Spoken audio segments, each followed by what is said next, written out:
This baby gift will make her cry. Happy tears, of course, because it is so beautiful and it is so incredibly soft. She won't even believe it. And she'll be so touched that you put so much time into making her such a special gift when really she doesn't know it was pretty darn quick.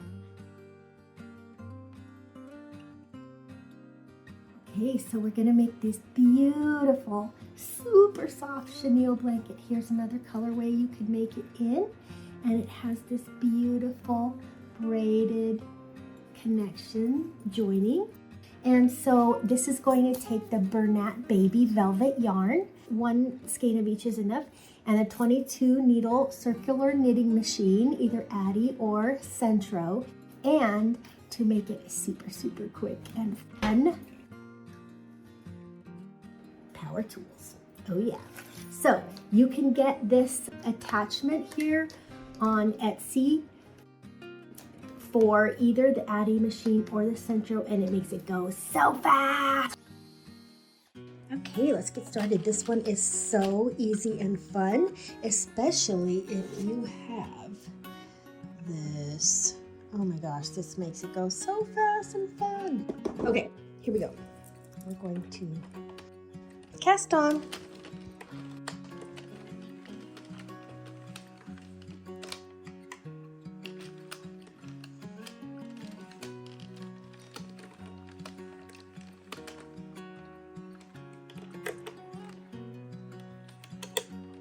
Set the timer to 0, and here is where the ADDI is so much better than the Centro, I gotta say.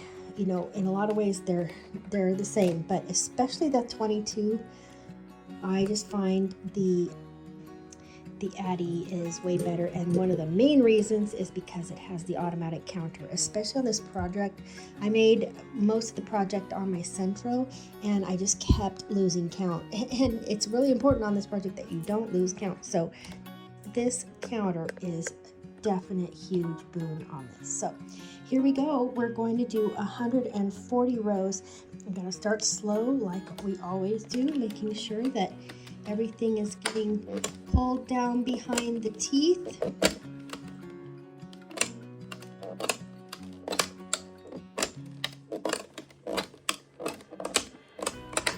Okay.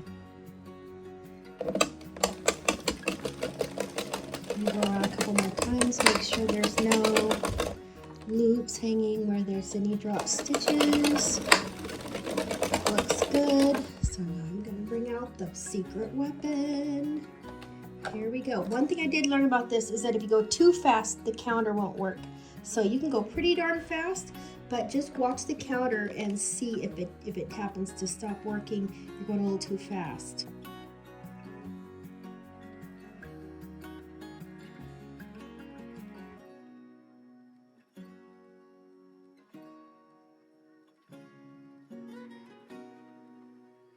Like that. See how it stopped? I know I heard it click twice, but it didn't do 2, so now I'm going to make sure I add 2 on the end.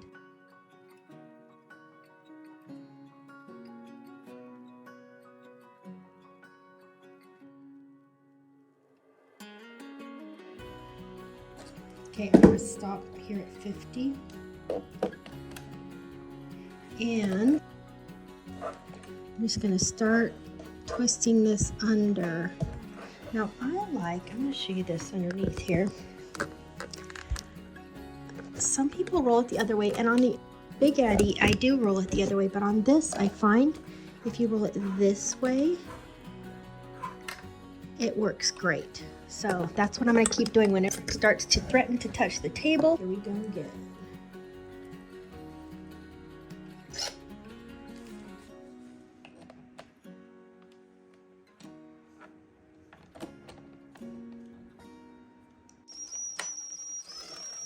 Now you notice I'm not putting any tension on this except for just what's coming out of here.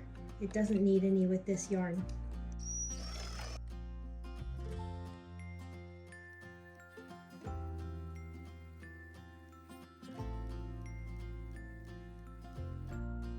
If it starts to twist up, You know, it's time to roll it up a little bit more.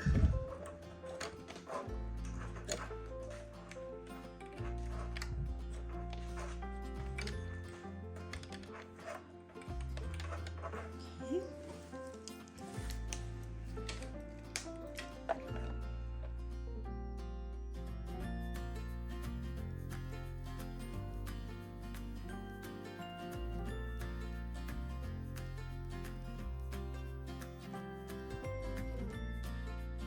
Now you're watching for two things. Obviously, when you're doing it with the hand drill, you can do this without the hand drill, of course, it just goes faster. But you're looking for two things. You're looking to make sure you don't skip any counts by going too fast. You're looking to make sure this doesn't start to come twist and pull up, because it'll actually pull stitches off. So those are the couple things that you're watching for as you're doing it. And so when it starts to get twisty, you can just roll it up and untwist it.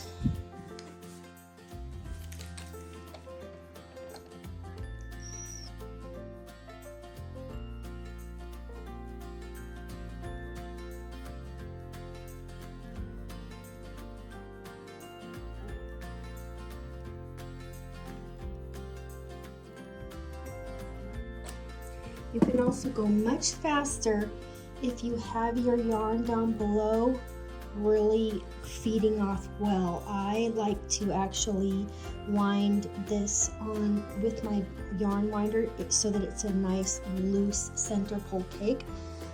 It makes it so you can go much faster. I didn't do that this time, so I am having to go a little slower to watch and make sure that no tangles come off the skein, or that it doesn't get stuck or anything.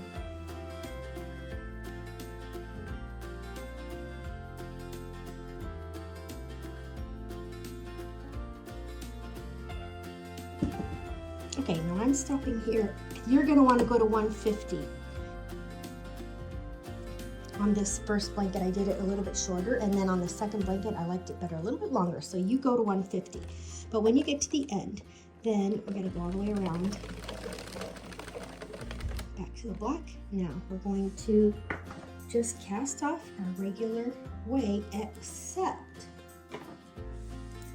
we are joining this, as I said in the intro, with these braids. So any center strips need to have the dropped stitches here and here that I'm about to show you. If it's an edge, it only needs drop stitches on one side. If you need drop stitches only on one side, then you just drop number 1 and 2 is how I do it. I just drop number 1 and 2. If you need both sides, then you drop number 1 and 2 and number 12 and 13. So this one happens to be an inside one. I'm going to drop both. We go in between like normal, the one we just finished in the beginning one. Needle, but we need to go around. After we take it out of the thread guide, we need to go around one time to release the stitches. Normally I would stop sooner, but on this one I'm going to go ahead and let it drop off 1, 2 like that. Usually I would have stopped sooner so that doesn't drop, but we actually want 1 and 2 to drop this time. Now I'm going to go around till I get to 12 and 13, because those are straight across from 1 and 2. See that?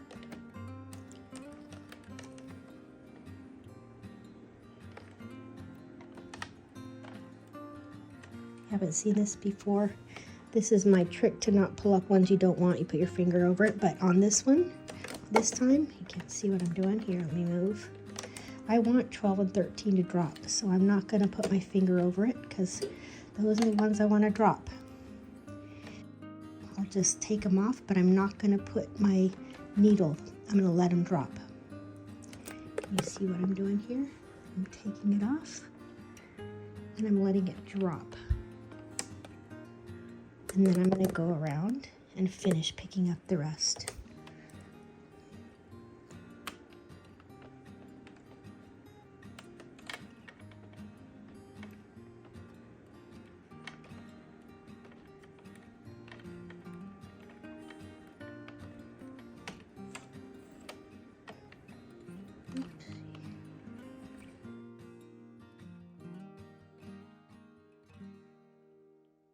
Okay, that was it. You're super fast. How you do one strip. Now you're just going to stretch that out, and you're going to do 9 of those. I like the pink on the outside, so I did 5 pink and 4 white, or whatever colors you want. Your outside color should be the one that's 5 and the other one's 4. And I want to tell you this now so you don't do this. Don't drop all these stitches right now. Leave it like this. When we put it together, we're going to drop and braid at the same time. So don't drop these off now. It will make it get all stretched out and it just makes it harder. So leave it like that and knit the rest of your strips. Here's how you do the fun braid. We're going to line these up with, and you have to start obviously where you ended because that's where the stitches are starting to drop. And you want to always go the same way because the braid will go the same way, but it will always be that way because there's only one side that's dropping stitches. This is all you do. And you don't want to undo these, like I said, before you are working on this because it'll make it stretch out and make holes on the sides. So you want to keep it like this while we're doing it. You're going to pick up 3 and 1, 2, 3. And then you're just going to slip stitch if you know crochet, but all you're doing is pulling the pink through that. And then you're going to go back. You have white, you have pink on the hook, so you got to go back to the white. Now, look at how you can see this. See the 2 little Mickey ears? That's what you're going to make sure you pull up a little bit so that you're pulling that stitch out on both sides. If you're going along at some point and you only see one Mickey ear, you need to go back because that means one of the stitches weren't dropped and you're only doing it with one stitch instead of both.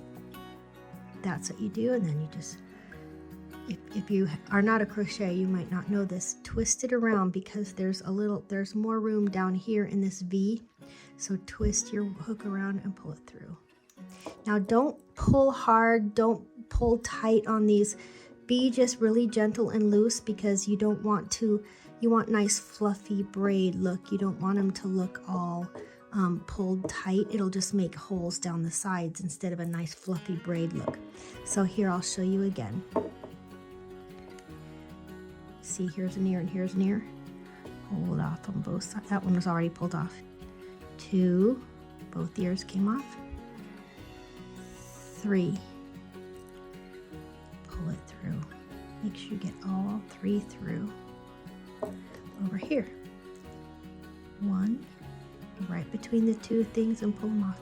2, 3, and you're just pulling it off to where both ones will pull out, but you're not going to pull it any more than that to where you're pulling on this. And then what I like to do is just put my finger like this to hold this back. It keeps it out of the way, and then I can just go right through. I'll show you a couple more. Just go over to this side. Here's my two little Mickey ears. I'm going to get the bar that's between the 2 Mickey ears, pull it up. 1, 2, 3. Pull it through. A couple more times I'll show you.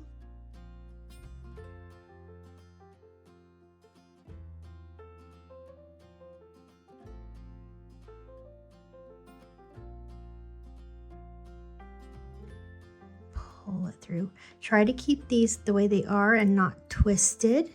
It'll make a nicer looking braid that way. All right, here we go. One more time. I'll show you ear, right? Bar in between. 1, 2, 3. Pull it through. So you'll get really fast at this and you'll really get going, and it just makes this beautiful braid. So I'm going to go ahead and finish this row and then I'll meet you back up at the end. By the way, this is an end hook. It doesn't have to be. It's not that critical because you're not really pulling or creating loop size anyway. You're just kind of pulling them through and leaving them as is. And this is just a little hook that I put some Fimo clay on for fun, but just thought I'd let you know the hook size is not critical. I just think this end size is helpful for pulling them through, and I like the shape of this one for this. The flatter ones I think wouldn't catch the 3 layers as well.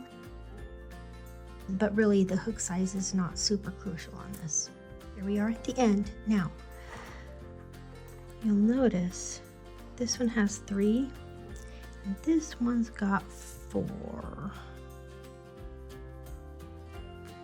Stretched out there, but that's the end. So this one has 4. It's not a big deal. That just means either I only got 2 somewhere along there. I don't think I did though. It might mean that I went an extra row. It's not a big deal. If you have to do 2 or 4 at the end, super not a big deal. Okay, and then if you really find you made a big mistake and there's a bunch left over, you could always just like run a lifeline and then take some out on that one. Pretty forgiving. Okay, and then you can either just pull this through like that, but what I usually do is take a stitch marker just to hold this one until we are ready to go around the edge, and just hold that so that it doesn't pull out again. And now we're ready for the edges. Okay, here's the easy way to finish off the edge, and this is why I did not use waste yarn at the beginning, because I'm gonna leave this yarn here that we started with. I'm going to leave that in there. If you would need to pull it up just a tish, if it's a little loose, you can do that. But then we are just going to crochet the edge. It's much easier than trying to find the stitches and all of that stuff. So I'll just poke through.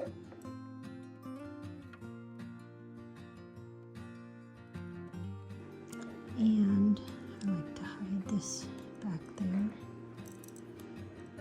put it inside, and we're just going to do single crochet. Stick it through, single crochet. If you see the stitches like this, I can see that those are the stitches. Great, get in them, but if not, it's really not a big deal. Just stick it in there, because they're not gonna go anywhere, because you still have this through them. So, you know, like if I went in here, instead of here's the stitch, if I went in here, it's okay, because this is gonna hold that there anyway. So don't worry too much about that. That's why I like doing it this way. It's a little bit less tedious trying to find exactly where you're supposed to put the stitch. You just poke it through and it will look great. See, makes a really nice edge. It actually makes a nicer edge than if you do the normal way that we close tubes. So that's what I'm gonna do. I'm just gonna go to the braid part so you can see it.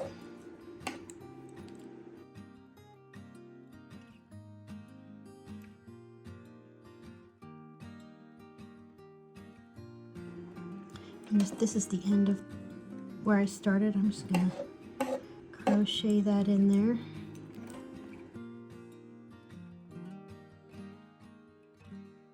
Bye-bye. Make sure you're getting both sides so that you're closing it. And then we can just pull this inside.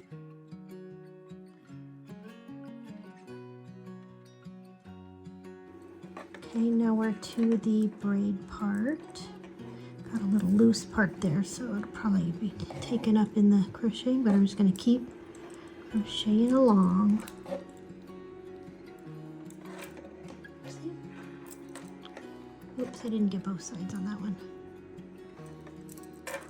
Make sure you do both sides. Like I said, it's not really a matter about like stitches. Don't overthink this. Just stick it through and evenly go across.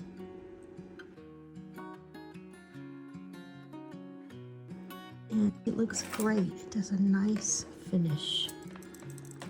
So go all the way across and I will meet you at the other side. When you get to the end, you're just going to turn, chain 1, and then do a half double crochet in each stitch.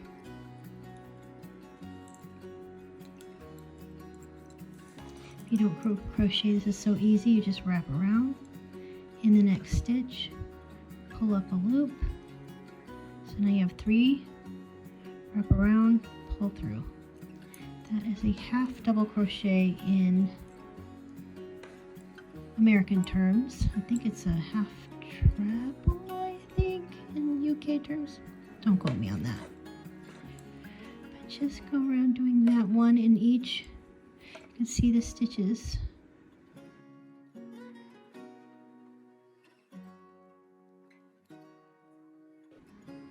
And you can see this just makes a really nice edge. And you see, even though I didn't stress about getting it in every stitch or anything, it looks great. It looks so nice. It gives it a really nice finished edge. And then that's the end. If you want the more clean and modern look, that's a great way to finish it off. So that's how you will make the softest blanket you have ever touched, and the best baby gift you could ever make. This is seriously like an heirloom, and yet you made it in record time. So if you do want to do this bobble edge border, be sure to watch the next short video where I show you how to do that. If you love the knitting machine like I do and you want to see more projects, please like and subscribe, and much love always. See you next time.